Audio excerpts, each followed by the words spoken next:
Hello friends, welcome জানাচ্ছি আমার YouTube চ্যানেলে। সবাইকে চলে এসেছি আপনাদের জন্য আরও একটা নতুন ভিডিও নিয়ে। এসবিএমসিএম বা স্কলারশিপ নিয়ে এটা সব থেকে গুরুত্বপূর্ণ ভিডিও, তাই এই ভিডিওটাকে লাইক করো, শেয়ার করো বন্ধুবান্ধবদের কাছে, যেন কারুর কোনো ভুল না হয়ে যায়। বাস্তব জেনে সমস্ত কিছু মাথা ঠান্ডা রেখে কিন্তু এসবিএমসিএম আবেদন এবং অ্যাপ্রুভালও ওয়েট করতে হবে, কারণ অনেক স্টুডেন্টস আছে, বিগত 25-এরও অনেক স্টুডেন্টস আছে, তাদের কিন্তু অ্যাপ্রুভাল হয়নি, বা তাদের অ্যাডমিশনের পরবর্তীতে তারা যখন স্কলারশিপ অ্যাপ্লাই করেছিল সেই অ্যাপ্লিকেশনটা ক্যান্সেলেশন হয়ে গেছিলো বা ক্যান্সেলড হয়ে গেছিলো। এর অনেক কটা কারণ থাকে, তার মধ্যে সবচেয়ে গুরুত্বপূর্ণ কারণ নিয়ে আজকে আলোচনা করবো। কারণ তোমরা যারা বিশেষ করে 2026 সালে কলেজে ভর্তি হবে, 2026 সালে একাদশে ভর্তি হবে, অর্থাৎ প্রথমবার যারা স্কলারশিপ পাবে, তাদের জন্য কিন্তু সবথেকে গুরুত্বপূর্ণ সাজেশান এবং বাস্তব যেটা সেটা তোমাদেরকে বলছি। প্রথমত এসবিএমসিএম আমাদের রাজ্যে সবথেকে বেশি লুক্রেটিভ জনপ্রিয় স্কলারশিপ হচ্ছে এসবিএমসিএম, যেখানে 1000 টাকা থেকে 8000 টাকা পাওয়া যায় মাসে, যে টাকাটা বছরে আসে, এবং সেই টাকাটা স্টুডেন্টসদের পড়াশোনার জন্য। এবং এই প্রিভিয়াস সরকার, এটা তার আগের সরকার থেকে চালু ছিল, তার পরবর্তী প্রাক্তন সরকারও চালু রেখেছিল, তারা কিন্তু সেখানে পার্সেন্টেজটা কম বেশি করেছে। বর্তমানে যে রাজ্য সরকার আসছে, সে রাজ্য সরকার যারা এসে গেছে, তা মুখ্যমন্ত্রী শুভেন্দু অধিকারী মহাশয় তিনি তো বলেই দিয়েছেন স্কলারশিপ চালু থাকবে, তাই এই স্কলারশিপটা চালু থাকছে। বাট এই স্কলারশিপ চালু যখন থাকছে, এবং এই স্কলারশিপের জন্য যারা মিনিমাম এলিজিবিলিটি ক্রাইটেরিয়া, যেমন যারা 60% মার্কস, উচ্চ মাধ্যমিকে 60% মার্কস থাকলে তোমরা গ্র্যাজুয়েশনের জন্য অ্যাপ্লাই করতে পারছো এসবিএমসিএম। অন্যদিকে আজকে তোমাদের যদি গ্র্যাজুয়েশনে 53% থাকে, তোমরা মাস্টার্সের জন্য অ্যাপ্লাই করতে পারছো। এগুলো মিনিমাম যোগ্যতা, মিনিমাম তার নাম্বার, এটা তোমাদের কাছে যদি থাকে, এই যে পার্সেন্টেজ অফ মার্কস, এটা মোটামুটি সবার কাছেই থাকে, যারা বিশেষ করে একটু পড়াশোনা করা স্টুডেন্টস। আর বাকিদের জন্য তো 50% আপের জন্য অনেক কটা স্কলারশিপও রয়েছে, তো সেগুলো নিয়ে অন্যদিন আসবো।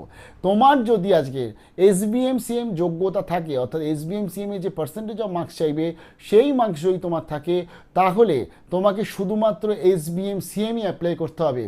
তুমি এখন বর্তমানে ইউটিউব খুললে বা সোশ্যাল মিডিয়া খুললে বা বিভিন্ন এখন বর্তমানে স্কলারশিপের ওয়েবসাইট আছে, সেখানে খুললে তুমি দেখতে পারবে এই স্কলারশিপ আসছে 2 লাখ টাকা দিচ্ছে, ওই স্কলারশিপ আসছে 1 লাখ টাকা দিচ্ছে। লাইক এনএসপি, ন্যাশনাল যে স্কলারশিপ পোর্টাল রয়েছে সেন্ট্রালে, সেখানে তুমি পেয়ে যাচ্ছ প্রচুর স্কলারশিপের অফার পেয়ে যাচ্ছ।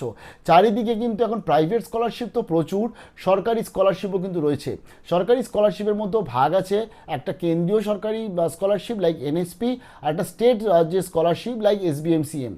তুমি যদি আজকে 60% মার্কস পেয়ে থাকো, এবং তোমার যে এসবিএমসিএম এর যে টাকাটা আছে সেটা যদি তোমার মনে হয় তোমার জন্য যথেষ্ট তোমার পড়াশোনার জন্য, তাহলে অন্য কোনো স্কলারশিপ অ্যাপ্লাই করবে না।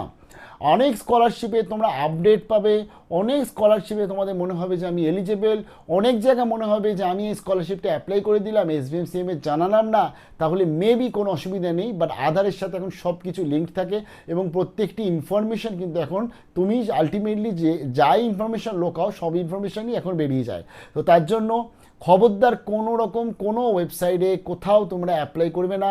Just wait for SBMCM. এসবিএমসিএমের জন্য ওয়েট করো, যা আগস্টের পরবর্তীতে আমাদের কাছে চলে আসবে আপডেট, এবং তখন তোমরা শুধুমাত্র যারা যোগ্য আছে এসবিএমসিএমের জন্য, যাদের সেই মার্কস আছে, তারা শুধু সেটাকেই আবেদন করবে।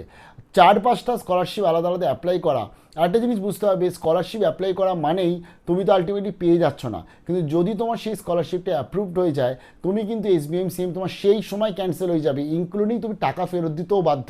মানে এসবিএমসিএমে পরিষ্কার লেখা থাকে যে তুমি কোনো স্কলারশিপ পাচ্ছ না, এবং কোনো স্কলারশিপের জন্য তুমি বর্তমানে অন্তর্ভুক্ত নও, তাই তুমি এসবিএমসিএম অ্যাপ্লাই করছো। এবং এটা শুধুমাত্র এসবিএমসিএম এর জন্য না, এনএসপি বলো বা প্রাইভেট সমস্ত স্কলারশিপগুলোতে বেশিরভাগ জায়গাতে এটাই লেখা থাকে যে তুমি কিন্তু একটা স্টুডেন্ট একটা সিঙ্গেল স্কলারশিপ পেতে পারে।